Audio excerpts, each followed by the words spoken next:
Looks like we're still got levels. Got levels? Need to have levels. We got the levels.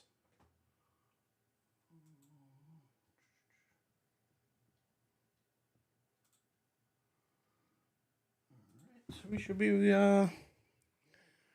streaming live to the YouTube. So shout out to the YouTube community. What up, YouTube? Shout out to anybody joining us early. If you did, hit that like, subscribe, follow, share, do all those free fun things for us. Before we jump into any topics here today.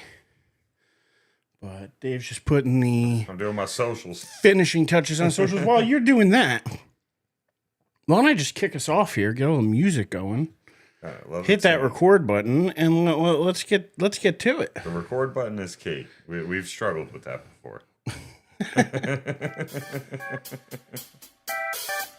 The record button is key. All right. Oh my God. Look at that dome. It's good to be back. I just see the dome coming up. Good to be back with my friends. So good to be back. Apparently, it's all about the dome today. If you're checking it out, Dave's still showing it live because he doesn't realize that that's the exact same pose he had when he looked at the. Yeah, no, you guys can see my hair running away from my face as quickly as it possibly can. Which I've been told that you can't blame it because, I mean, look at this mug. So, are you going to be somebody? I mean, I don't mean to get personal here at the start of the show, but are you going to be somebody who just holds on to every strand you can? Like, eventually, is there a point where you're just like, I'm either getting plugs or I'm giving it up, and I'm just gonna shave it, and you know what? I'm good with that. I could wear a hat, I could not wear a hat, whatever. I just gotta make sure I put some sunscreen on. Like, or are you gonna hold on to every last hair you got? You do a little comb over thing that starts to get too thin up top. Like, what is the plan here as we're talking about your dome to start the show? Let's get into it a little bit because I think that this is something, I don't know how much thought you've really given it, but I'm gonna make you give it some thought right now. I have to be honest. I probably would just look at Amanda and be like, "What do you prefer?" I have no well, I idea. mean, let me ask you: does she like Vin Diesel? Does she like The Rock? Like, is that her kind of man? Because if it is, then I think she's cool with it. If it's not, and she's more of a like, you should have hair on your head. Look, if there's one thing I do know is I will never be the comb over guy. Okay. That I will not do. I think that is one of the ugliest, worst looks out there, and I apologize. Would you toupee it up? Would you toupee it up? Or would you get some plugs? Because I think the plugs are the way to go. If you're going to do it, I probably would go plugs because I got a whole bunch of hair back here, right? And like, I've got hair to work with. It's just I got the widow peaks. You know what I mean? Like it's a family trait, man. I got the widow peaks too, but it doesn't go as deep back. My family's got good hair though. So, like, I know I'm going to go white, and I'm okay with that, but, like, it's going to be there. Yeah. Like, nobody in my family, my father, both my grandfathers, I don't remember any bald people in my family. Like, even my mom's side of family, my uncles, my cousins, like, everybody's got good hair. We got good hair. It's just what happens. So, I'm going white, though. I am going to be, like, ghost white. But that's okay. As long as I still got it. I'm not coloring it. I'm not doing nothing with it. When it goes, it goes. I kind of got that salt and pepper lookish now. When it comes down to hair, I got the shit end of the stick from both sides of the family. So I got my mom's side of the family when it comes down to what we're seeing take place here, right? This is mom's side of the family. Every Collada man, which is mom's maiden name, every Collada man gets the twin peaks and then starts to thin out right here and get that little circle, right? Most Collada men, though, it doesn't usually meet. So I'm hoping I got that. And then on my father's side, the Hastings side, it's not every Hastings man, but I got my dad's genes on this one, and my dad wasn't able to grow a beard until he was in his 60s. And like I could literally go almost 2 weeks without shaving, and you would think I just shaved like a day or two ago when you compare it to the average beard growing ability of most men. So I really got the shit end of the sticks for all hair when it comes down to my family on both sides of the family. So yeah, I just know I wouldn't do the comb over. That I can say with confidence. Comb over would not happen. I don't know how willing I would be though to go the full shave because I don't think that would be a good look for me. And it also makes me really thankful that I'm not like 5'5". 5'6", where everybody could just see the dome. I'm at least average height, so most people are eye level with me. And really, I think I've got one or two friends in my life that are actually like taller than me, where like they actually could look down at me. So not too much ball busting with that, but it comes and goes. It depends on the night and the mood of my friends. And shout out to anybody out there listening. Feel free to bust my chops. I've make fun of myself enough. I can handle having others do it too. So by all means. But yeah, comb over. That, if there's one thing I can guarantee you I would never do with my hairstyle, it is the comb over. I'm pretty sure Amanda would leave me too if I tried to do a comb over. So we will not be doing any comb overs in the life of David Hastings. That is for sure. We may end up with a shaved head. We may end up with plugs. Who the hell knows? But yeah. So you're going, but the bottom line of what I'm picking up out of this is it's Amanda's choice. It basically is Amanda's choice. Yeah. Because I'll be honest, Chance has no choice. Like, I am going white, and when it happens, it happens. I'm not dyeing my hair. If she wants me to shave it down, like, I don't think I would ever bick it, but like, you know, I get that, you know. But again, if you don't want, it's a huge commitment. That's for sure. It is, sure. But again, some people like that Vin Diesel, Jason Statham. You know, you got that look, and if you could pull it off, I mean, listen, you're coming from the gym every week. Right, well, you know, I'd have to get pretty jacked up. If you're feeling it, then you know what I mean. Like, you know, it's not a bad look. Like, what I'm saying is, it's not an unattractive look. Like, if you wanted to rock it, I'm sure you could rock it. But that's why I want to know which way you're going. It all lies in the confidence, like they say, right? They've been telling whether male or female, they tell you that from the jump, right? The more confident you are, the more attractive people find you. Well, to transition into our first topic here, and speaking of, you know, can you do it? I was gonna say, how you transitioning from my hair, from your hair to a guy who got hit in the head yesterday? I don't know if you saw. Did you see hockey game yesterday between the Leafs and the Panthers and the goalie who got concussed? Oh yeah, he took the puck straight to the knocked his helmet off. Yeah. By the way, anybody blaming Bennett and his elbow or anything like afterward, he barely brushed him. I get it. Bennett has a bad reputation, so any little thing people look at say it wasn't dirty. Barely any contact. He definitely got concussed during that hit. Like when he got the puck, when he took the puck to the face, like that did it right there. And the fact that he took it, like you know, when the helmet came off, like he gave himself a little shake too, like. How nobody caught that, nobody decided to check on him, anything, and then later, you know, like I said, after the bed thing, whatever, he goes to the bench, and he starts literally vomiting on the bench. Like, that was awful. That's your true telltale sign. But the problem I have with all of this is the Maple Leafs have not ruled him out for tomorrow night. Well, so you got this man was vomiting on you. He clearly is the definition of concussion. Like you put that picture in the dictionary alongside the word concussion, and you're gonna tell me that this guy's okay to play tomorrow night, and it's they're evaluating for upper body injury or whatever they're gonna call it. Listen, I get it. Hockey players are tough, but don't be stupid. I mean, and again, maybe he's this tremendous goalie, Stolars. Maybe he's. I mean, from what I know, he's not the next coming of Brodeur or Waugh or any of these guys. Like, might be a very good goalie, but you got to go with your backup here. Like, you cannot play this man tomorrow night. So I think one of the pros for the NHL, right, of not being like the NFL, right, where with all this money flowing and every. You know, sports channel talking about it and, you know, podcasts and shout out ESPN. to Marissa, by the way. What up, Doobie? What we're talking about is NHL playoff game from last night. The Maple Leafs versus the Florida Panthers. The goalie got concussed, clearly concussed. Maple Leafs end up still winning the game. They were up 4-1 though when he left. They were up 5-4. So yeah, that goalie carries some weight. Yes, he does. But at the same time, this goalie clearly took a concussion. You can go back, watch the highlights. They're all over the interwebs right now. They're all over X. They're all over everywhere. You could find the highlights from last night's game pretty easy. But he is clearly the definition of what a concussion is. Like, he is on the bench, and he is vomiting on the bench. Like, he can't even sit there and try to act normal. Like, no, you are convulsing. Like, you are not okay, man. I mean, and the fact that what I'm upset about is the Maple Leafs have not ruled him out for tomorrow night's game. I mean, at some point, like, I know the NHL is a tough sport, but there is no way that you can let this man play tomorrow night. Like, he's not going to be okay.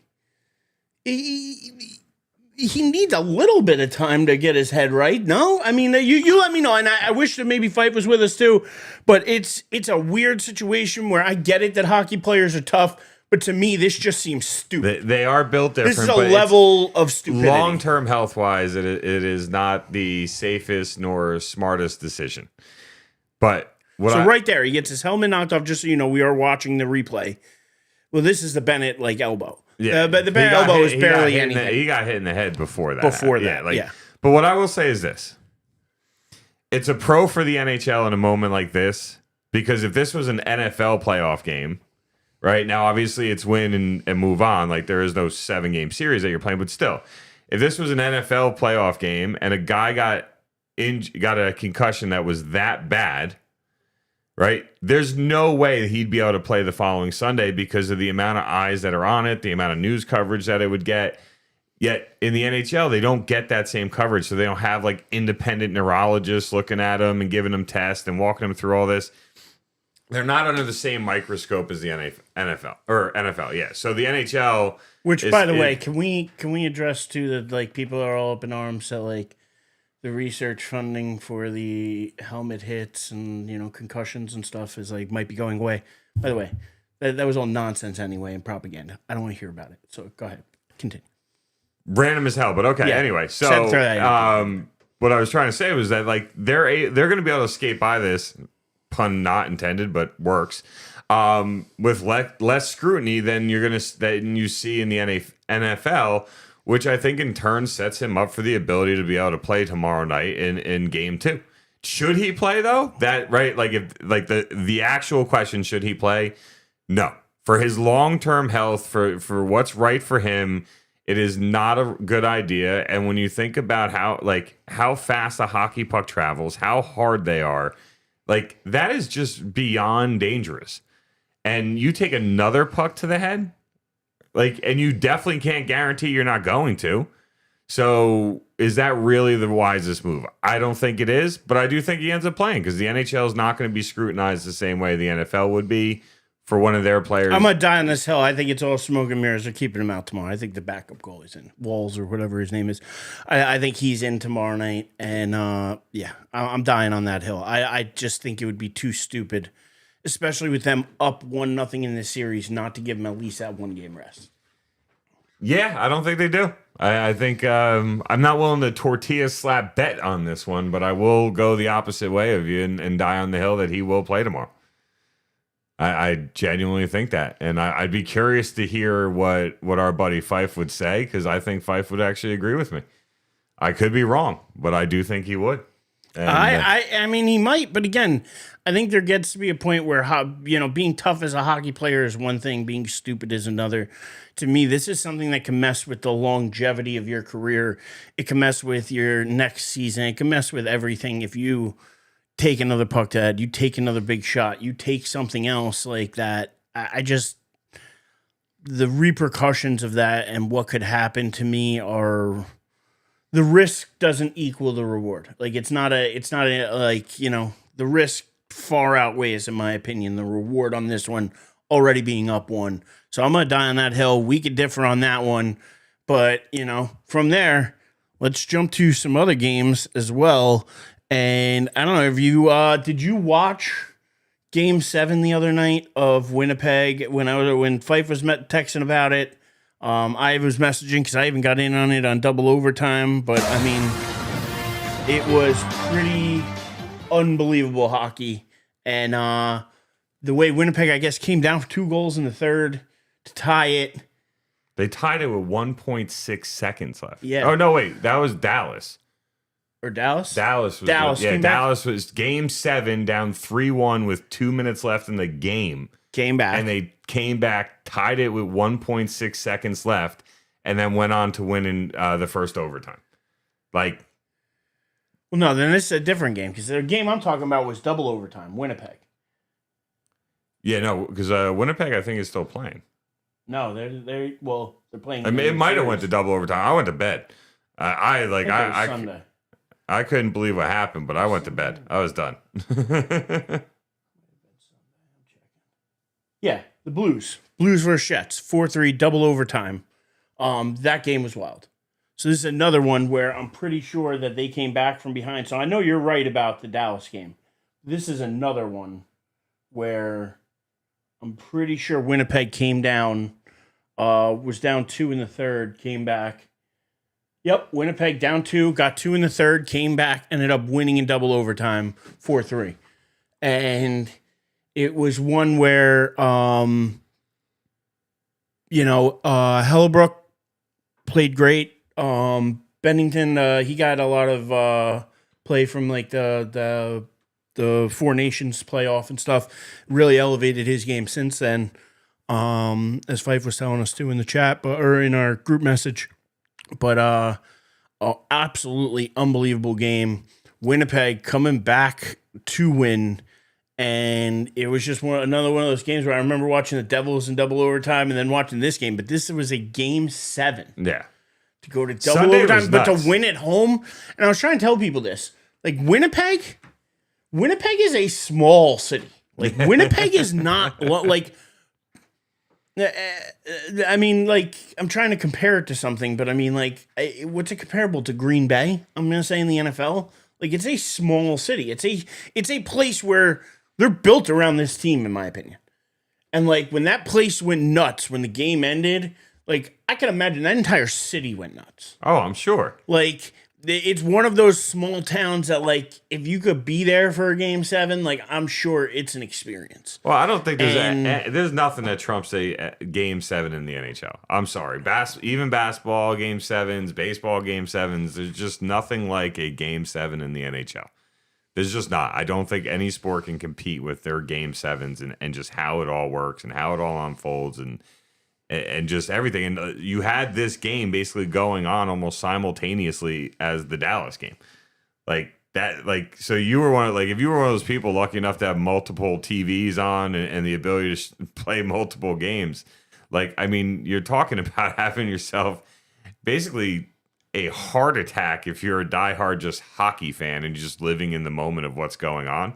I just, to think about how these games unfolded and to think about the weekend that the NHL was able to put together with that, like, it's just, yeah, I don't Dallas know. Saturday and Winnipeg Sunday. Yeah, that was a hell of a weekend. That was two unbelievable hockey games. Yeah, just not like how I don't know how that happens. I really just don't. If you're a fan though of the team that lost, like 1.6 seconds left in the game, and your team allows up the game tying goal. Like, I mean, the clock moves so quick that's basically a blink. In a hockey game, that's literally a blink, and you let them tie the game. Like, that's just crazy to me. I don't know how all that happens. I don't know how I would keep my cool. I don't know how any of that. Like, yeah, no, completely was crazy. But that's what I mean. Like, even, last week when I left here, the Devils were up 3-0. By the time I got home, which was a 27-minute car ride in real life, it was a 3-3 game. I wasn't even home for 5 minutes, and all of a sudden, Carolina's up 4-3 on the Devils. Then you get 4-4. Then you end up in overtime, and you end up just losing the game. Like, it was just, oh my God, just so much to it. It was awesome. I mean, nothing like the NHL playoffs. I really just don't think, there's any sport that can compete with the NHL playoffs. I love football and the one and done and how the level of competitiveness and anxiety that can take place with that. But to get to a game 7 in the NHL playoffs, and then especially when you get to overtime and one shot, I mean, that's 20 minutes of bottom of the ninth in the tie game. Mm-hmm. Absolutely. And listen, Markstrom, in my opinion, stood on his head, like, for as much as he could, but it just wasn't enough. It was an onslaught. Loss was not on him. That loss was not on him at all. Let's see if he agrees with us. Calling in. Oh, I texted him. So, Mr. Eric Pfeiffer, thank you for joining us. Talking a little hockey right now. And, loving to get your opinion on what you thought of we'll start there with the Devils, but then we were talking about... We started with the concussion from last night with the goalie from Maple Leafs. and kind of going on about that. So I'm just interested in your opinion on all of it. So the floor is yours, my friend. All right, cool. I got to be quick because I got to put this little guy to bed soon. But as far as the Devils game goes, the series at least, other than game one, I thought they had a chance to win all of those games. Just Carolina's just so good at biding their time and counter punching, and they were a little bit too much. But I was impressed with the fight that the Devils had, having lost two of their best defensemen in the series without Jack Hughes. Talking to Uncle Eric, buddy. You say, "Let's go Devils." Let's go Devils. He's still a fan, regardless. Let's go. But I just felt like they had a chance to win that series, even though it was a 4-1 series. I don't feel like it felt like a 4-1 series. I texted you guys that, after that third period of game one, I had a lot of confidence in the Devils, but they just weren't able to put it all together. Freddie Anderson played really good till he went down, and then their backup came in and played really well in game five. So, they had their opportunities to make that a better series. Not that it was a bad series. I don't think it was, again, like 4-1. But as far as this past weekend goes, I think that's the big story. The East was boring for the most part in round one. I don't want to say boring because it's the hockey playoffs. It's never boring. It's always edge of your seat, exciting stuff. But you had 3-3-1 or 3-4-1 and 1-4-2 series. And then in the West, you had 2-4-2 series. And then you had 2 game sevens out in the West. So it's just the NHL playoffs doing what they do. I think Saturday was amazing with Dallas just because of the story of Mikko Rantanen. I don't know if you guys went over that. If you did, I don't want to beat a dead horse and repeat it. No, go for it. Go for it. All right, so Mikko Rantanen was traded from Colorado to Carolina. Once Carolina around the deadline realized that they may not be able to offer him the money that he would want to re-sign after this season, they traded him at the deadline to the Dallas Stars, who ended up playing against his original team, the Colorado Avalanche, in round one. And then Dallas goes down 2-0 going into the third. And Mikko Rantanen manages to score a hat trick and have an assist. Now, the third goal was an empty netter. I don't care what you say. That's still absolutely impressive. And he got to do it against his former team and knock them out of the playoffs in a game 7. And if you watch the replays of all his goals, the first one, the second one, he just, like, you could see when they were celebrating, he was ready to go right back to the bench and get right back to work. Like, he was just had that mentality of him, right? Let's keep going. We got this. Let's keep going. Let's keep going. Like, you could see it. Like, he wasn't, like, he scored 2 big goals and he wasn't overly celebrating them or anything until they got the eventual game winner. The guy who scored that one went wild behind the net, and, he should. But I just was really impressed with his determination to not lose that game. And I feel like he took that team and said, here we go. This is why you guys brought me in. Let me put you on my back. And then the Winnipeg game on Sunday, to me, the game flow in the third felt like Winnipeg was going to make that push. Now, could I have predicted 1.6 seconds to go? No. But when they were down 3-1, I had this feeling in my gut, and I should have went with it because at the time when I saw the bet, it was plus 1,100 for them to win that game. But I just had this feeling in my gut that they were going to do it. They were outplaying them. The third period looked like St. Louis sort of went in, instead of keeping the pressure on, they sort of went into like a NHL version of a prevent defense. They weren't pressuring. They weren't going for the kill. They were just trying to hang on. And when you do that in the game 7 of the NHL playoffs, it's really hard to do. And they were getting tired. There were certain plays they made that, they shouldn't have made. The Buchnevich icing towards the end of the game with under a minute to go. I thought that was a huge mistake because he had ice and he also had somebody he could have passed to. So I thought icing it and giving Winnipeg a face-off deep in their end was a huge mistake by Pavel Buchnevich. But there were some other things, some bad clears up the boards. You can't just go throwing things up the boards. 2 feet inside the blue line is a very important place to not turn the puck over. More often than not, if you watch a hockey game and teams are turning the puck over 2 feet inside their own blue line, you're going to see that team lose more often than not. Like the Devils? And St. Louis started doing that. Yes, the Devils do it a lot. And, they get a lot of that was Carolina did a really good job of, in the second period is the long change, and Carolina did a really good job of possessing the puck in the zone, not taking shots where Markstrom could just freeze it. They were trying to go for quality shots and possession, and they were getting the Devils' defense and forwards caught in their own zone. And during the long change, it's harder to make a change in the second period. So Carolina did a great job of just wearing them down and forcing them to take minute to minute and a half shifts.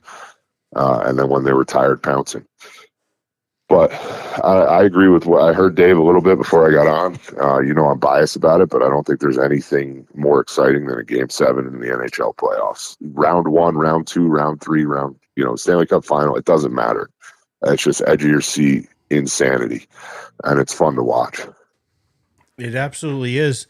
So keeping it rolling here, got to get your thoughts on what the events of last night and whether or not you think Toronto should play him tomorrow night. Their goalie, was it Stolock? Oh, like I texted Dave, if they let him play, he was puking over the bench, and then he got taken to the hospital for a head injury. The fact that he was puking that soon afterwards, I think it's safe to say that there's a concussion there. Right. And if the NHL or the Toronto Maple Leafs let him play that game tomorrow, I would say that the NHL player safety, in quotes, is a whole bunch of bullshit, and they don't actually care. I don't think he should play tomorrow. I think he should be given the time to recover. Especially up 1-0 in the series. I don't think the question isn't whether you think he should play. Do you think he does play? Because I think he does. I don't think there's any way. I think it's smoke and mirrors. I don't think he should play. I don't think he should play, but I do think he does play. If they give him the green light, you can't hold a hockey player out of a hockey game. So if they tell him he's allowed to play, a green light, there's play. Something wrong with the people who gave him the green light, no? You're not looking at your training staff and your coaching staff being like, did you guys really let him out there? I agree. And if something were to happen, if he gets hit in the head and gets knocked unconscious and something were to happen, then it's going to be a bigger story than it is now. Oh, yeah. It is the NHL playoffs. Yeah, that's not the type of headline every game NHL matters. Wants. The NHL definitely wants to keep building the game. They've been riding that momentum since the Frozen Four or whatever it was that they did for the All-Star game this year. They've been riding that wave, and this playoffs is a chance to capitalize on it before you go into your offseason. So they definitely don't want that storyline. Look, you better believe he's going to be sent for a CAT scan and an MRI tomorrow to see if it's cleared up. See if there's any type of residual damage to the brain or bruise or whatever the case is. A concussion is a bruise on your brain. It was jolted, something happened. And the fact that he was throwing out, if he doesn't have a concussion and that's, doctors say he's good to go, then he's going to play. And if nothing else comes out of it, we'll forget about it if they move on and he keeps playing well. But I don't think that they would. I don't think they would be hurt. What do you see for the Maple Leafs here? Because they've been a team that notoriously had trouble even getting out of the first round, right? So, I mean, they haven't been to a Stanley Cup Finals in ever. So, I was about ready to. Well, I was about ready to call Winnipeg. If they lost that game, I was about to call them the Toronto Maple Leafs West because they've been just so good for so long, and they just keep having first or second round exits. It's amazing. But I honestly think that Winnipeg's going to be out in the second round, and Dallas is going to beat them next round. So it sounds like you got Dallas. You got. Well, I mean, I know you said you had to be quick. I don't know if there's any other points you wanted to hit on or anything else you wanted to bring up, but I did have one last little thing for you. So we started at 16. We're now down to 8. Only one game has been played out of the second round so far. Like Capitals and Hurricanes are on now, which I think will be a great series. But if you were throwing a bet on it right now with these 8 remaining teams, who's your favorites to meet each other in the Stanley Cup? Dallas, Toronto. Ooh, that'd be a good one. Toronto will choke before they get there. I hear you. That'll be a good one. You're not wrong for thinking that. For some that's reason, where my head's at. My tinfoil hat thought process was happening as I was driving here, and I'm like, is the NHL set up to let Washington get there and give Ovechkin the opportunity to truly ride into the sunset with the goal record and another Stanley Cup trophy under his belt? I mean, See, I don't think I'm going to fight you on that. I'm going to fight you on I think that. there's too much in the NHL to be able to rig a game, but like, No. I'm going mean, to fight you on that just on the sole basis that the Capitals have been good like all year. They were the best in, so I don't see like the NHL clearing a path for them because I think they've earned the path they've gotten. They're the number one seed, not because somebody gave it to them, because they went out and earned it. They went out and rallied behind Ovechkin. They went out and played for him. They rallied as a team. So, I mean, I'm sitting here. I'm not a Capitals fan, but I'm also not going to sit here and tell you that I think the NHL is going to get, I think they earned this path. And listen, as the number one seed, good for them. I think they earned the path to go there. Just to be clear here, my only rebuttal to that statement from you is you're the reason I think like this now. Okay? I never thought like this before I started doing this crap with you. Yeah. So the only reason I even have a tinfoil hat mindset is because I spent so much freaking time doing this crap with you. So just to be clear, I mean, Fife, you could definitely, and Doobie, if you're in the chat with us still, you both can vouch for me on this stuff. I never threw out tinfoil stuff until I got about 6 months, a year, maybe even longer of doing shows with Eric before I even was willing to put on a tinfoil cap. And I think you guys specifically can vouch for me on that one. I remember back in the Club Zone, Sports Zone days, like your head used to spin with some of the stuff he would say. And now you're doing it yourself. Exactly. It's his damn fault. Well, how many times did I end up being kind of right? You know what I mean? 1%, maybe 2. I don't know. Which for tinfoil is pretty good. I'm just saying. I mean, it's a good rate for tinfoil stuff to be 1%. You got about your tinfoil hat chances are about as good as hitting a number on the roulette table. So I'll give you better than that. I'll give you better than 1 or 2%, but the odds are not in the favor. That's the house is winning most of the time. We'll put it that way. So, Fife. Well, listen, I gotta go. I was gonna say, I know you're tight. So, any last thoughts? Anything we should be looking for in any of these series? Something specific? Styles of play? How they contradict or match up with each other? Any last thoughts you want to give us before you wrap up? I just think I think Dallas, the goaltender battle between Dallas and Winnipeg is going to be fun to watch. I think it's hard to say who's going to come out of the Edmonton series right now, but I think I've been underestimating Washington for a while, and I don't want to do that anymore. But I still do think Carolina is going to win that series. But either way, I got to go. You guys have a great night. Listen, thank you. Yeah, thanks for joining us. Hockey talk just ain't the same without you. So we appreciate you jumping on, giving us your opinion, and thank you, sir. Thank you so much. And we'll talk to you soon. And we appreciate the adorable picture of the little ones that you posted with the 1 year apart. I just saw that on Facebook a little earlier, and I was like, oh my god, that's just too freaking cute. Especially like having a kid on the way, like to think how much can change in 1 year. So. I appreciate you sharing your fam when I don't get to see him on a regular basis. So it's adorable, and love seeing him grow up for you. Thanks, man. And hopefully we get a game 7 somewhere in round 2. Let's go. I got to get going. All right, boys. All right. And that was Mr. Eric Pfeiffer joining us online. Best voice in the world, man. He's one of the very few people I've ever met in my life that can make me feel like I have a high-pitched voice. Like, there are not many people I've ever met in my life that make me feel like my voice is not as deep as it could be. He's one of the few. You listen to him talk. Me and him should do a podcast of just soothing sounds. We'd be like a sound machine, just put people to sleep with the deep voices. Just like do like a read a book podcast, read a book to somebody and just put them to bed. Well, all I know is the NHL playoffs is right now. Outside of the NFL is probably my favorite playoffs to watch. I mean, well, of course it is, and we're going to get into why that is here in a second. As we wrap up, I think this can be an amazing NHL, playoffs going forward. I think there's a lot of great stars, great storylines, things happening. And I'm personally rooting for the Capitals. I'd like to see Ovi. I've never had a problem with the guy. He always seems like a stand-up guy. Never really heard anything bad about him out there.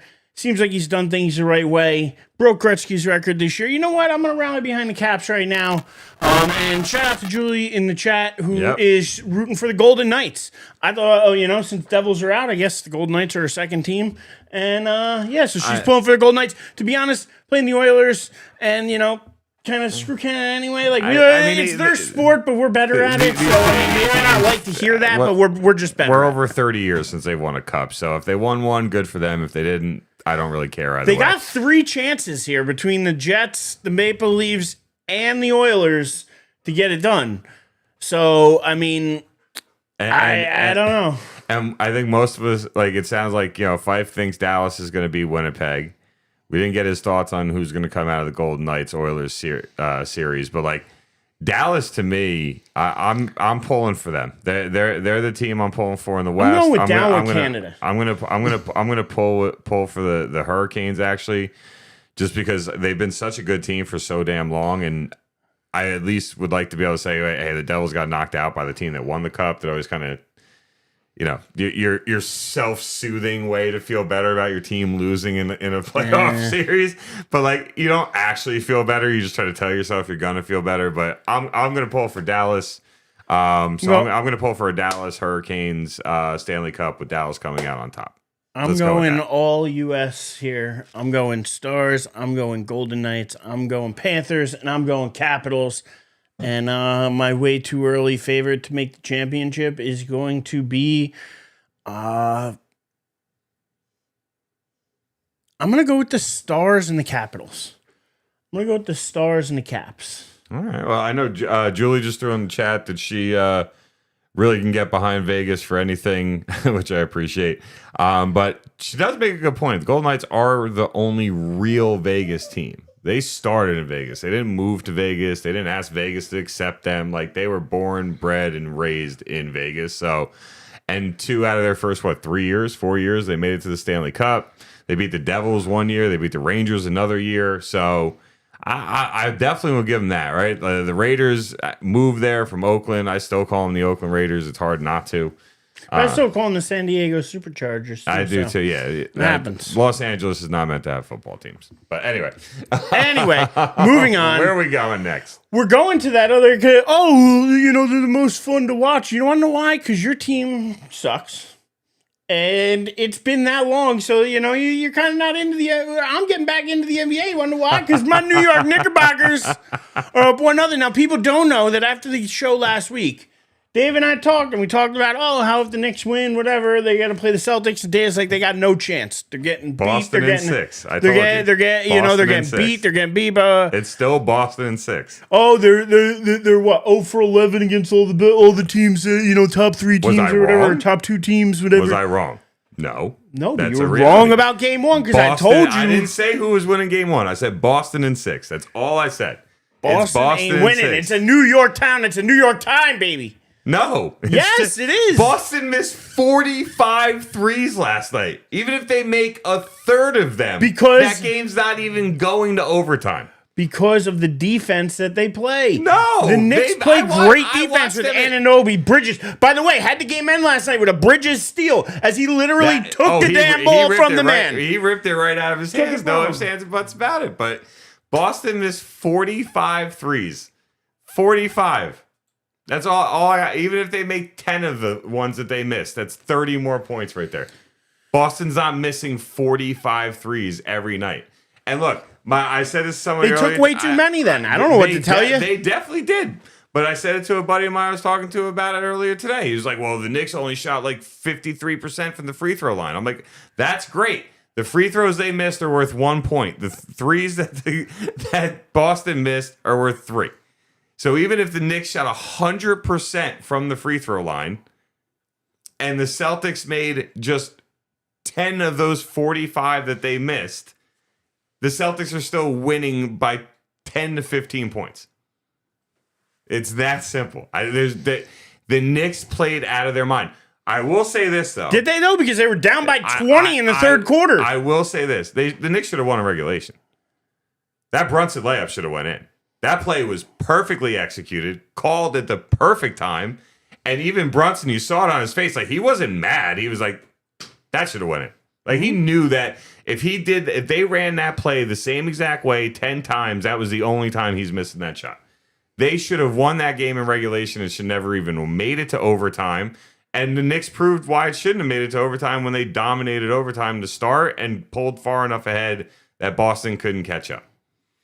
But when it's all said and done, Boston is 45. I don't threes. care about that. What They're I care not about doing that is it was a every night. gutsy Boston win in 6. for New York. This shows that they got the heart to come in. They shows they got the talent to come in and do it. When everybody doubted them, everybody said that no, it's not going to happen. You know, they can't beat these better teams. You know, they're built damn well. And I'm sorry to say it, but I'm not sorry to say it. This is the most fun Knick team I've seen since the 90s. It is. Between what they were able to do the last couple of years, and the way they've been getting better and better. Than the team in the 90s ever did. Not true. Or the early I got 2000s. a lot of faith in this team because I think this team is built different. I love what Leon Rose has done with this team. They are built for the playoffs, in my opinion, because all their starters are ready to go length. They're all... Mikal Bridges played 51 minutes last night. 51 minutes. And still came up with the steal to end the game.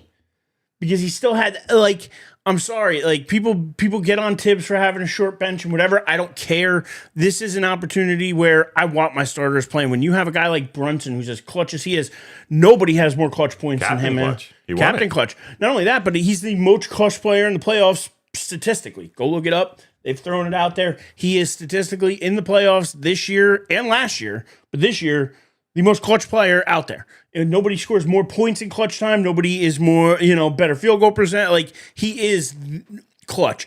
And then you add the defense of an Anunoby. You add the defense of a Bridges. The versatility of the all-around ability. I'm sorry, a poor man's Draymond Green and Josh Hart.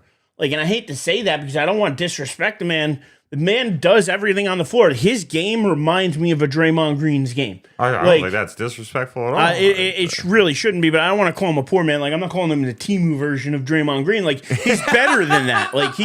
He's an equivalent version of Draymond Green, He's just the without Knicks the attitude. version of Draymond but Green. without the bad attitude, though. Yes. Without the things that get you thrown out of games and suspended.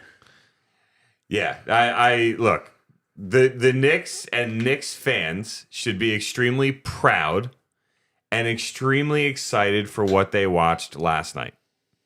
They're still losing the series in 6 games. They're not. They could get out of Boston with 2. You think they're going to get swept after that? They're not. Even if they manage to not lose in 6, they're not winning the series. They're not as good as Boston. They're not. And it's going to show. So if the Knicks win game 2, you're still going to hold firm that they're getting beat. If the Knicks win game 2, I'll move from 6 to 7, but I'll still hold on to them losing the series. Yes. That's respect. I know you hate the Knicks. I do hate the Knicks, and that's what's playing into it. But I mean, come on, look, put a little respect on this. I said it to you last week. The Knicks are one of the best teams in the Eastern Conference. But that still only puts them in the middle of the pack of the best teams in the NBA. I disagree. I disagree. I think they're every bit as good as the T-Wolves or the Warriors. I think they're every bit as good as the Nuggets and probably the Thunder. I know the Thunder are a very good team, but they're also very young to me still. So I still think they got room to grow. And if you can catch them while they're young. So to me, I think it's still wide open. And with the Cavs, you see they're playing tonight without Mobley, without Garland, without Hunter. They keep piling up injuries. Whoever comes out of this Knicks-Celtics series might have a pretty beat-up Cavs team to go against. It's looking like it's not that hard. Indy stole game 1 while Cleveland was more healthy, and now they're down 17 going into the second quarter while Cleveland's less healthy. All I'll say is the Knicks are not coming out of this series. Their season is going to end against Boston. I will die on that hill. I'll tortilla slap bet you if you want, buddy. Not even a bet. If the Knicks win this series, I want a steak dinner at Arthur's. Get the fuck! I got a kid on its way and a wedding to plan. I ain't buying you. I ain't paying no $100 for dinner for you. Not happening. How about cheeseburger at McDonald's? I mean, I would do better for you than that. Well, name it.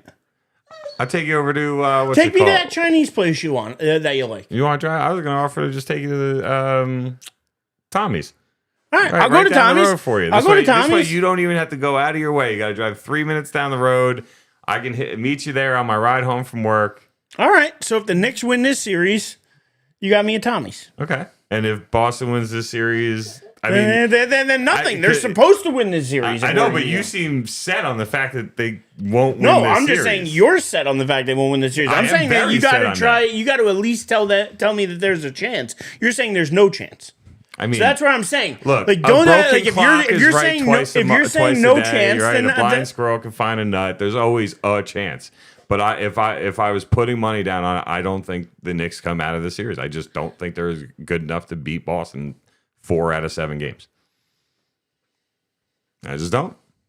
So I'll do a beer or two and a bite to eat with you at Tommy's on my dime. All right. Well, let's see. Because I'll spend $100 for both of us to be out. All right. But Arthur, like if we're doing one of those steakhouses, I mean, the steak itself is going to run me $60-$70. So. Oh no, not Arthur's. No, it's still a little on the cheaper end. Not as crazy. But either way, I'm fine with Tommy's. We're good with that. But I mean, looking at the rest of these series, Denver already up 1-0, and I mean, you look at that series. What Jokic was able to do in Game 1 was the reason they pretty much won Game 1. I was pointing them out to Janice when the game was on. She hates it, by the way, when I turn basketball on too. Absolutely hates it. Yeah, Amanda tries, but she plays on it. But I look at it and I was like, do you see the most unathletic man on the court? That big, goofy white guy there. The one that doesn't look at all like any of the other guys on the court. He is the best player in the world and literally dominates the world. in the world and dominates. And what did he do? He did that in Game 1, and the Nuggets beat the Thunder. But he also didn't just dominate on the court. He was coaching the damn team. Yeah. Did you see the clips of him talking to the team? Oh yeah. Like it is crazy. Like they go and fire Mike Malone, right? What, 2 weeks before the playoffs start, when your team is pretty much. Not pretty much. Your team is guaranteed a playoff spot, but the seeding can range anywhere from the 2 seed to the 7 seed, right? And they fire the head coach, and they basically look at this guy and they're like, hey, you know what?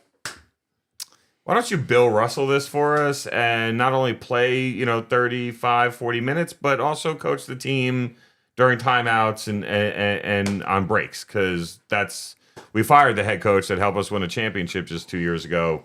So we're gonna just put all this on you. Like one of the most asinine things I've ever seen from a playoff team with a talented roster and championship potential to go fire their head coach. It had to have. I don't know any of the ins and outs. I have no insiders to validate what I'm about to say. But like there had to be some type of drama between the head coach and the GM, the owner, both of them, Jokic. Like there had to be some big swinging. You know what? That he pissed off that they were able to say, no, he goes or I go. Or he goes or I'm done. Like, whatever it was, right? Like, that's the only way I can see you justify. Like, unless there's some scandal that's going to come out about the guy, right? Where they found out that he was doing some illegal shit and they were like, oh, let's get him out of here before we get tied to this. Yeah, I don't think that's it. Look, I think OKC has the opportunity to beat Denver, but Denver is the experienced team, like you touched on, right? OKC is still a very young team. It's only their second playoff run with this unit.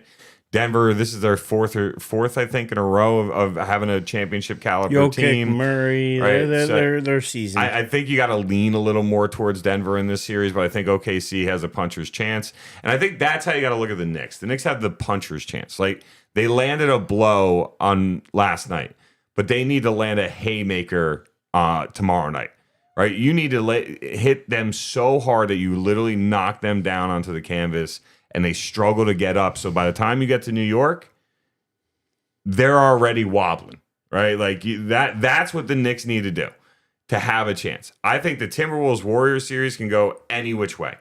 But to me, right, Anthony Edwards, like you want to become the face of the league. You want to be that guy. Talk about going on a run. You take out LeBron in the first round, 4-1 too, right? Like not 7 games. No, you took LeBron and Luka out in the first round in 5 games. By the way, how pathetic are the Lakers? Oh my God! After that trade and all, get it's out of bad. Here. They won, and I remember a couple months ago, right after they made the trade, they won like 6 out of 7 or something like that. Jumped to the 1 seed or the 2 seed in the East. Everybody's like, "Oh, watch out for LA." I said, "Watch out for LA."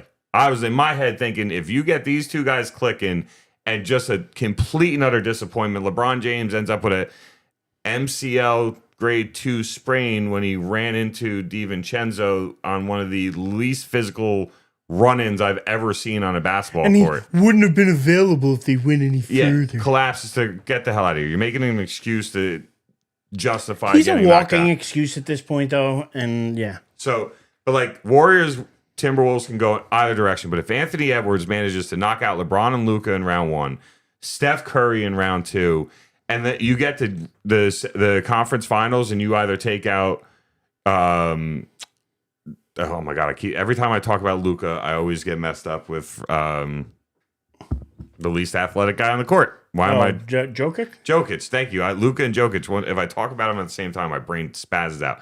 But you either take out Jokic and the Nuggets, or you take out the number 1 seed and the number 1 seed, not just in the West, but in the entire NBA, right? If you go through all 3 of those teams, whoever it is in the conference finals, but you go through all 3 of these teams, make it to the finals, and end up having to beat, let's say, Boston, the defending champs, I think Anthony Edwards officially puts his name on the map as the face of the league. I think that's a run that not many people, even going back to the Jordan days, Bird and Magic days, like you could run through a list. Not many guys have had to go through that many teams with Hall of Famers on it to go win a championship. So that's what I look at with the Wolves Warriors series is Anthony Edwards going to continue to take his game to another level and carry this team to the next round? Or does the old team have one more run in them? Because I don't think they have much after this year. I mean, Steph looked horrible in Game 7 against Houston, and they managed to fight their way through, right? Like, so that's my thoughts there. Cleveland, Indy, I have no idea after Game 1 because Indy at times looks like a real team and can be competitive with anybody, and other times looks like they don't even belong in the playoffs. And I've already shared my thoughts on the Knicks Celtics. So if you want a quick rundown, I'm going to give a quick, only because, really, I think the Nuggets can overtake Thunder again. I just think the Thunder are a year or 2 away from really being a great team, especially if they keep that core together. But I just don't think it's this year. The Cavs Pacers, to me, especially with all the Cavs injuries, could be a crapshoot. Who knows what's going to happen there? And, I've given you my thoughts on the Knicks Celtics. So the only one that I think that is the most intriguing one is the one that you really gave the most, attention to, which is, to be honest, one that should get the most attention. Is Anthony Edwards going to raise his game to that level? If he is, then yeah, he'll be talked about on the levels of LeBron and Steph and all them. If not, and he can't get past Steph here, and, it's weird. But this is also an interesting dynamic between the T-Wolves still being in it and the Knicks being in it, because that was a monster trade. When they traded Karl Anthony Towns and they get back a DiVincenzo and they get back a Julius Randle, yeah. And there were parts in the season Such a where huge upgrade though for the Knicks. But at the same time, the T-Wolves still are able to make a run, still played good. So it's not like they lost out on that trade very much. Obviously what they got back isn't Karl Anthony Towns. What they got back is still a pretty good combo of Randle and DiVincenzo. So, I find that to be the most interesting series because, like you said, Steph don't got much left in him. No. Draymond don't have much left in him. Like, this is one of the last runs they're going to have, especially together. So, it's the most intriguing series to me, and one where, normally I pick the experience, but in this case, I'm going to go with the youth, and I'm going to go that way because Anthony Edwards did this last year. They made a run last year. It's not like he's opposed to it. So I think he could get to the next level. Now, what he does on the to the Nuggets or the Thunder on the at the West Championship, I'm not sure. But as far as getting past the Warriors, I think the Warriors are at that age where they're giving it a good run. But like you saw, Game 7. Who's going to have more in the tank? I'm going to pick Anthony Edwards to have more in the tank than Steph. So because of that, that's the reason I'm going to go T-Wolves here. And because if Anthony Edwards is going to raise his game and be that next transcendent player, he's got to win series. He's got to win a series like this. So I'm going to go that way. And he's got that dog in him, man. He's got that, right? Like that, I would rather die than lose. That's the perfect transition, actually. He's got that dog in him. To somebody who's got that dog in him, because, that's going to bring us to our Knuckleheaded News of the Week. And a guy who's got that dog in him. Rough, dog pound. He's living that dog pound life. This is Shorter Sanders. And Shorter Sanders coming out and saying that he is going to choose to wear number 12 after his mentor, the great TB12, Tom Brady. And I look at this and I say, honestly, who the hell is more obnoxious, him or Bronny James? And I'm going to go with an interesting one. I'm going to say Sanders here because I don't think that's interesting at all. Sanders gets way more media attention. Well, right now, before the season, Bronny got a lot of attention, but what Bronny did smartly is Bronny quieted down. Bronny got quiet. Bronny didn't continue the bolsterness. His dad didn't continue it. No, yet Sanders does, and I just find it really interesting that he would choose number 12 after his mentor Tom Brady. You are not Tom Brady. I don't know who needs to tell you this. You will never have the career trajectory of Tom Brady. You will never be considered the GOAT. You, sir, are a joke. I mean, look, you want to wear number 12 because Tom Brady's your mentor. I don't give a crap. Good for you. I personally would have spun it and been like, well, Dad was 21, so I figured I'd try to be a little different, but also keep Dad's legacy alive and keep the same two numbers. Just flip them. That's how I would have described going with number 12. I think it would have been a more, relatable, oh, that's kind of cute, like positive light to shine on myself story to tell, instead of saying I want to be like Tom Brady. But then again, if you play quarterback, who else would you want to be like than the best to ever do it? So to me, this is a non-story. I don't really give a crap what number he wears. I saw this story and it instantly rose my blood pressure. Instantly elevated me to a level of aggression because I'm sitting here going, one, why is this even a story? Who the hell cares? And number two, like, you pick Tom Brady's number to be like Tom Brady. You are the 5th quarterback on your roster. The 5th. Tom Brady was the 3rd or 4th when he got drafted. No, but then he quickly elevated to number 2. Yeah, he elevated through rookie mini camp, training camp, preseason, which are you predicting Sanders is going to end up as I'll even say the 3 quarterback? I honestly don't even know if he makes the roster. I don't think he does. To be fully transparent, I don't know because I think we talked about this last week. I think Flacco ends up winning the starting job. I think they have no choice but to have Watson because they're going to pay him one way or the other. So Watson's going to be your 2. And then it's a crapshoot on who takes the emergency quarterback number 3 spot. I honestly don't know. And I don't think there's a lot of teams out there that if they try to put him on the practice squad that wouldn't try to poach him and say, hey, no, we need a body in our QB room. Because let's be honest, if you look at the NFL rosters across the league, Cleveland's probably one of maybe 2 or 3 teams that have more than 3 quarterbacks on their roster right now. Like they literally have 5 different guys in their quarterback room. Like you shouldn't have that unless it's your 3 guys and your coach.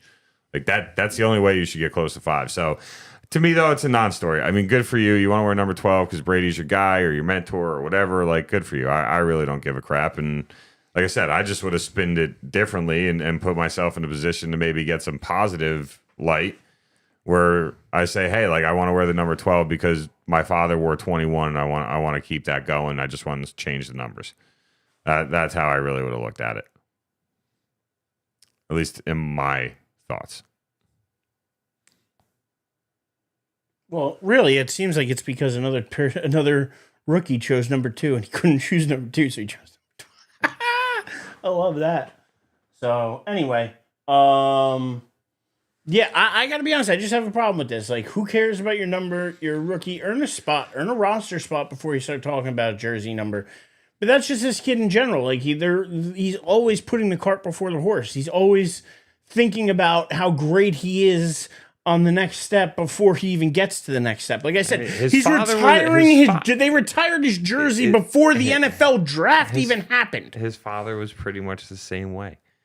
His father sat there on draft night with the big gold chain and the sweatsuit and the. But his dad had the talent to back it up, like Hunter did. Like Hunter got drafted number 2 because he had the talent to back it up. I agree. And everybody out there is saying, and Deion got drafted where he got drafted because he did too. But I'm just saying, when it's all said and done, right? We are all in some form or fashion a product of the people that raised us, right? I have attributes of my personality that I got strictly from my father. You have attributes of your personality. The man is raised by Deion Sanders, so him to be the way he is should not be as surprising to people as it is. He was raised I'm gonna fight by one of the biggest personalities that we've ever seen on the sports stage. But I'm going to fight you on that because one of the other biggest father personalities out there that nobody can stand is LeVar Ball.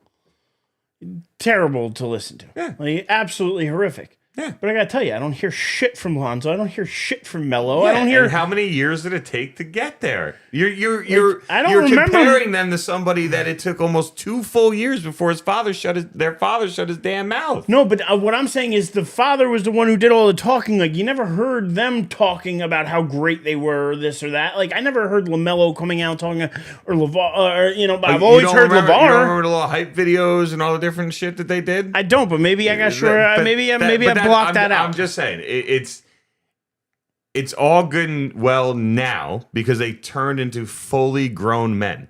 He's 22 years old. He's a kid still. But in the NFL, how are you at 22? The average NFL lifespan is 3 years, though. I know.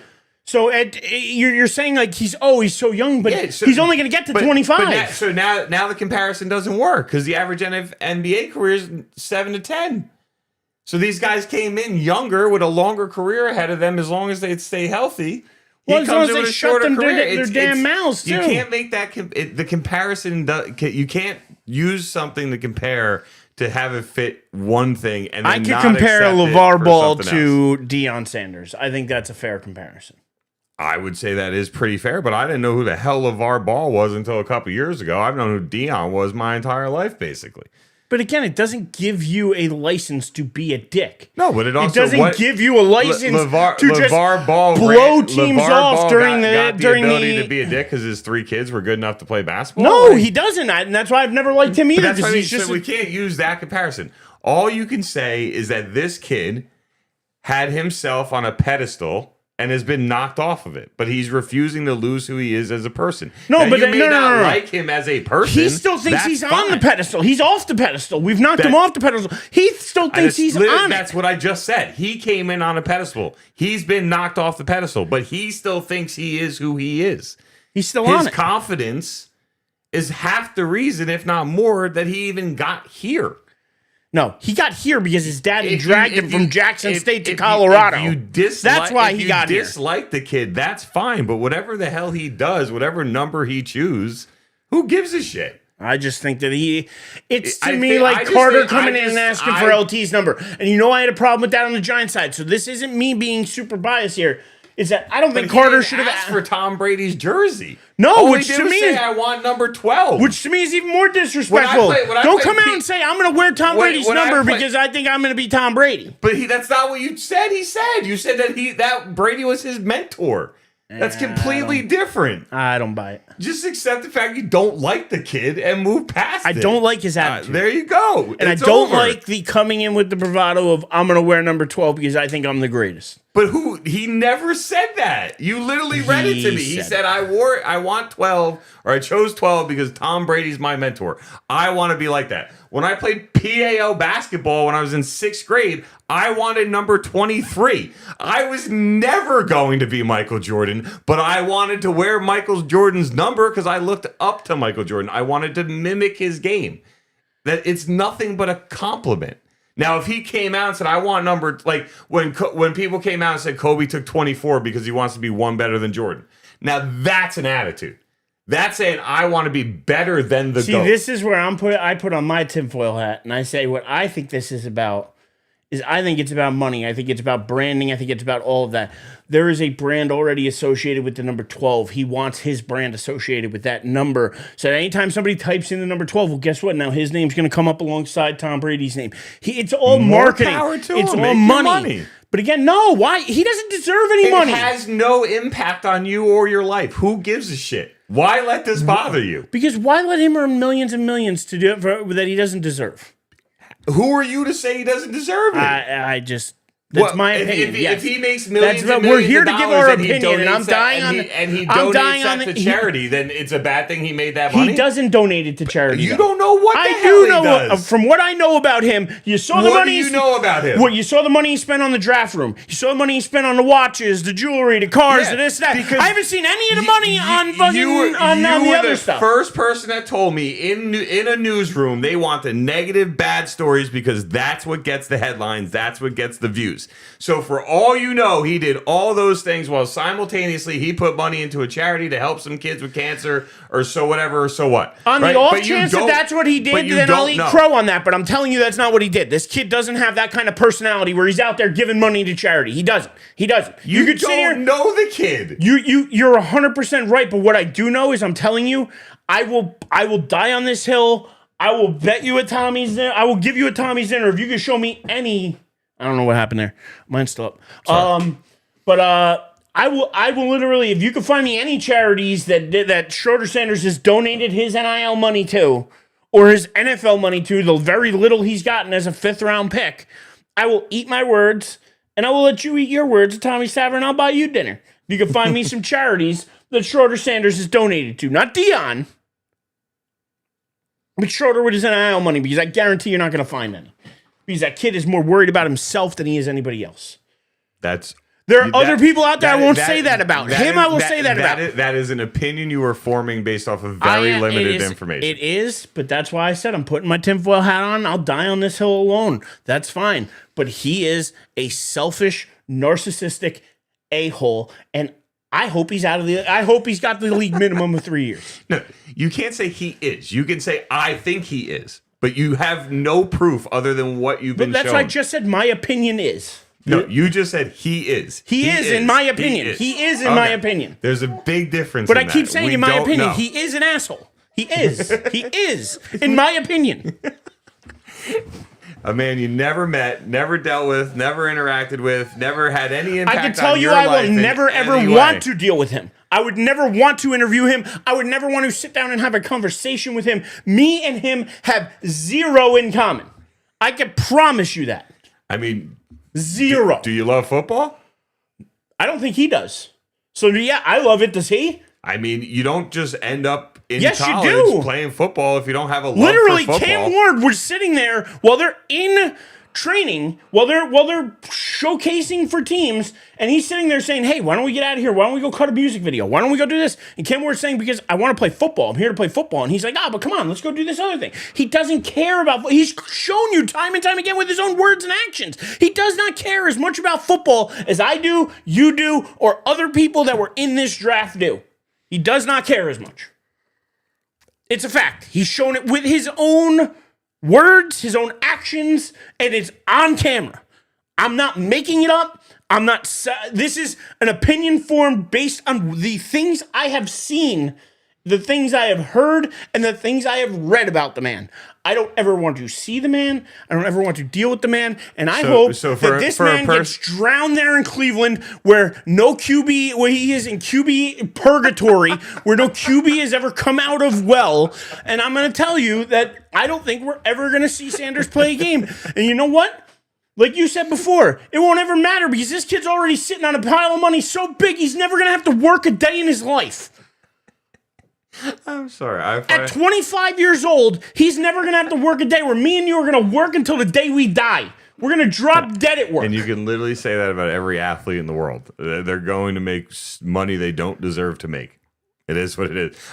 He made extra money because of the NIL. Players years ago used to not make money. 5th round picks didn't make money. They wouldn't have generational wealth coming out of college. It's too funny to me that you don't care about this man.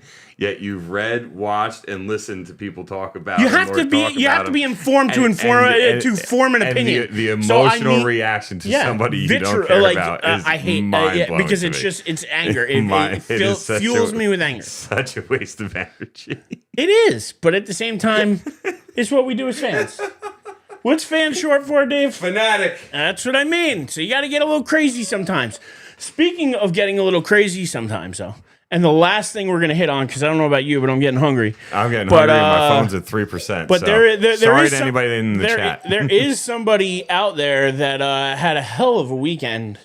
And, I mean, I think that before the race, his trainer was out there yelling at him. More than anything, I want better execution. Are we clear on that? I want better fucking execution.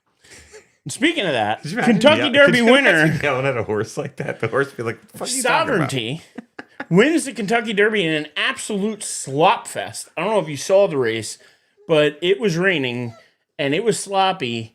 And it was like, what it reminded me of is like that. You ever watch Seinfeld?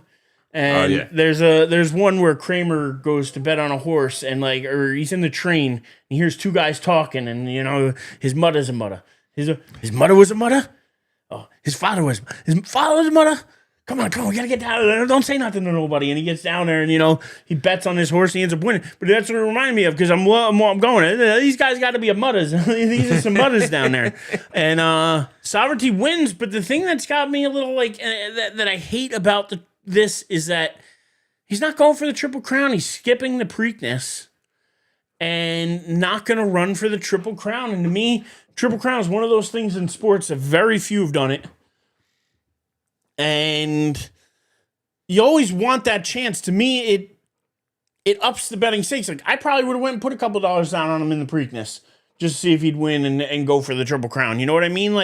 So to me, I think this takes some of the betting off it. I take some, I don't know if he's hurt. I don't know what the real reason is, but to hear that he's not racing in the Preakness just has me a little bit it sucks a little bit of the fun away from what this past weekend was. But the fastest 2 minutes in sports, and I thought it was pretty cool. I was actually went out to dinner with my buddy Vin and his kids, and we went out and watched the race. We were at Tommy's Tavern, speaking of which, where we watched the race happen, and pretty wild. But it was still fun, and we had a good time. I mean, look really quick to backtrack just back to the Kentucky Derby real fast. What I thought was crazy: all 19 horses were descendants of Secretariat. Like the most famous horse in horse racing ever was the father to every single horse. I didn't see that. Yeah, every single horse was a descendant of Secretariat, which is just nuts, right? Like that just tells you what that horse was when Secretariat was around. And then when it comes down to not doing the Preakness, it looks as if the trainer and the horse owner basically have an issue with the horse racing committee and how quickly the Preakness is after the Kentucky Derby being only 2 weeks apart. And even is quoted, Mike Rapole is quoted as saying the Preakness being run 2 weeks after the Kentucky Derby in this new day and age in racing shows the lack of vision and leadership needed to evolve this sport. I expect the top 3 finishers of this year's Derby to skip the Preakness and go right to the Belmont. Now, apparently the other 2, the second and third place finishers, have not come out and said that they're going to skip the Preakness.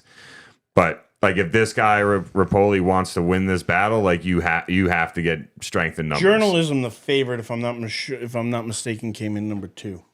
So he was actually the favorite in the race. But yeah, I mean, I just the whole thing that took me was the fact that all 19 horses racing in the Derby were descendants of Secretariat. That's just crazy. And that just tells you how much freaking money the original owner of Secretariat has been worth over all these years because he's just breeding winning horses, which is a very lucrative business. That is for sure. So, but yeah, good for him. I mean, it does suck. Everybody, it just does build up the excitement when you talk about how the Triple Crown is one of the hardest things to achieve.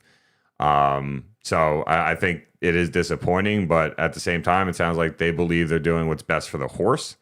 And if that's the case, then by all means, protect the pony. I mean, even though these horses basically race, and then when they're done racing, they just go live a life of breeding and sex. So I don't imagine retirement's that rough for a horse either. But I guess you're trying to stretch out his career, and this is a way to do it. I can't act like I know enough about horse racing to build off of that, though. So disappointing, but yeah, 19 horses in the race, and all 19 are descendants of Secretariat, which that was the stat that stuck out the most to me. Oh, it's wild. But yeah, and it was fun, like I said, fun race to watch. I like getting into it once a year. It's one of those things that, like, I still go down to the Meadowlands, believe it or not. Throw in a couple bets. I'll pick a couple of trifectas. I'll pick a couple, like, nothing big. Like, throw $5 down on Betting on the couple ponies horses. is always a good time. But it just adds a little something to it. But it's one of those things that I get. Yeah, you still can't do really well through the app. You got to do something, jump through too many hoops. So I'll just drive down to the Meadowlands. It's super easy to do. Yeah, and the Meadowlands is a chill little spot, man. I actually, every time I've gone well, there, they have an outdoor tent, so you don't even have to go inside. Yeah. Like, you literally just pull up, like, get out. There's a couple people there. You make bets, you jump Take back your in the ticket, car, yeah, and you're gone. Yeah, and it's not that far of a ride from it's us pretty either. easy. Yeah, so maybe you have to do that for the next next race. Yeah, absolutely. But yeah, so that's about all I had for you this week. I mean, I would like to get into, but I think we're going to save it for next week. A little baseball, but only because I just don't know if you paid any attention to what Aaron Judge is doing. I mean, it's still 0. stupid. He's batting over 400 still. That's crazy. He's absolutely just like... Yeah, I may not be a baseball guy, but anything over 300 is respectable. The two best batting averages in the entire league are on the Yankees. You have Aaron Judge at 414, I think, right now, and you have Paul Goldschmidt at 361. Like, and Paul Goldschmidt completely getting outshined because his he's teammates batting over 400. Yeah. You know what I mean? Which Paul Goldschmidt at 38, 39 years old, like, this would be an amazing, like, story for him because it's towards the end of his career. He's coming here in, like, kind of the twilight, see if he can pick something up here at the end, type thing. And unbelievable start. Nobody, you wouldn't even know because Aaron Judge is just absolutely murdering the ball. Not even just with home runs, but I mean, just absolutely just singles, doubles. Well, I mean, doesn't matter. I think he's got a 31 game on base streak, if I'm not mistaken, right now going. It's unbelievable what he's doing. Yeah, I can't say I even had any idea. The only baseball thing I knew is that the Mets are one of the better teams in the league so far as we roll into the third month almost of the season. 414. And you got Alonso at 349. How about that? Yeah.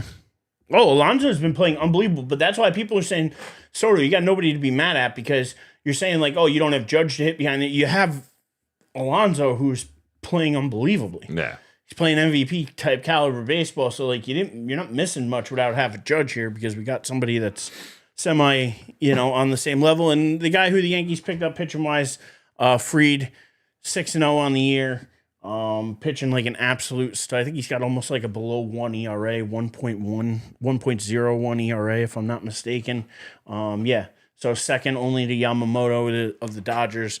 But having it, because I believe that Fried won the Cy Young last year in the NL, but having an unbelievable year in the AL this year, it might win the AL.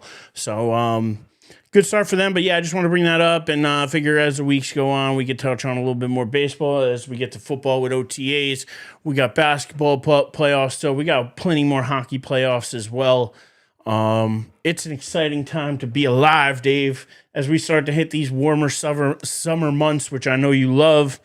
So, yeah, well, I think that's about going to wrap it up for us this week. So why don't you go ahead and tell everyone where they can find you? Twitter is David Hastings 23, also now known as X, and D Hastings 23 on the Instagram or IG. Also, real quick, just want to thank everybody for the baby shower stuff. For those that came, for those that shipped gifts. Just thank you to everybody for that. And I also want to say, and this is not a sad thing, so don't think I'm trying to bring the mood down. Rest in peace to my Uncle Chaz. I only met Uncle Chaz 2 or 3 times in my entire life. He was actually my mom and my uncle and my aunt, their uncle. Man made it to 99 years old. Actually passed away 9 days before his 100th birthday. No, but that's the saddest part about it, my friend, because you get to 99. You want to hit 100. Like, I don't care who you are. I don't care how bad your life is. If you hit 99, there's no chance that you don't want, like, I got to get through this next year. Triple digits is right there. Uncle Chaz was a great guy. Everybody in my family raved about him. Like I said, I only met him a couple of times, and last time I saw him was probably 20 years ago at this point. But craziest stat, probably the craziest stat we're going to list all day today. He had 9 kids. Left 9 kids that led to a combined 37 grandchildren and great-grandchildren. So my mom's side of the family, that Collada line, there's a hell of a lot of them out there, and it's not going anywhere anytime soon. So not saying this to bring things down, just want to recognize Uncle Chaz. Like I said, wasn't a major part of my life, but he was a major part of my mom's life and my uncle and my aunt. So really, big, important member of the my mom's side of the family. So just wanted to recognize Uncle Chaz, but not a sad day, a life celebration type of statement. That this is not to bring anything down, but 30. Like, first and foremost, me and Amanda have already talked, like, maybe one more. One might be our cutoff. So the idea of doing 9, but then having those 9 spawn another whatever so that you end up with a combined 37 grandchildren and great-grandchildren served in the military. Like, Uncle Chaz lived a full life, and now he gets to go, be upstairs with his brothers and the rest of his family that went before him. And I just happy that everybody is, like, in my family, everything is about all the amazing things he did and all the impacts he had on people's lives and all these great things. And if anything, the only sad part is I wish I got to know him better. That's probably the only sad thing, but again, just wanted to recognize him before we wrapped up. So shout out, and I mean, wow, 99. I think the oldest in my family that I know of was 90. I feel like my Aunt Jean was either 94 or 96. See, and I feel like by 80, I'm good. I feel like 80's good. Another 19 you think about years that, but once you hit, like, I feel like once you hit like that 90 mark, you're like, or I know me personally, if I hit 90, like, I want to hit 100. Like, you want? Don't get me. I want to be. I want the century number. I want the triple digits. I want to say I was around a century. Like, that would be cool. But I mean, the unbelievable impact that Uncle Chaz had on your family, like you said, is going to be felt for generations to come. So that we can hold on to and say that yes, we will celebrate that, and I hope all those grandchildren and great grandchildren celebrate as well. I'm sure they shout will. Out to Uncle Chaz. Yes, thank you. So yeah, so not only that's where you can find me, but what's gone on in my life for the last week since we were last here. I complained about the Devils early. Shout out to Baby Shower. Shout out to Uncle Chaz and my social media handle. So I think I'm good. We just got to get you and Joey. Even if he's not with us, we still got to get Joey. Shout out to Joey at Joey Doth47 on Instagram. Shout out to Louie, who you've seen running around the studio here, at Louie Aussie Dude on Instagram. You can find us at Die on This Hill on YouTube and on Facebook. You can find me at The Living Legend on X. And yeah, so I mean, I think that's about it. It's kind of strange to wrap up. I don't know why I'm in like a weird wrap up mood tonight, but listen to the belly. Because the belly knows. The belly's starting to talk to me too. So you're welcome to keep talking, but I'm going home. Nah, I'm good. I'm already home, but I'm gonna go eat something. So thank you to everybody who joined us. Shout out to everybody in the chat. Shout out to Fight for calling in.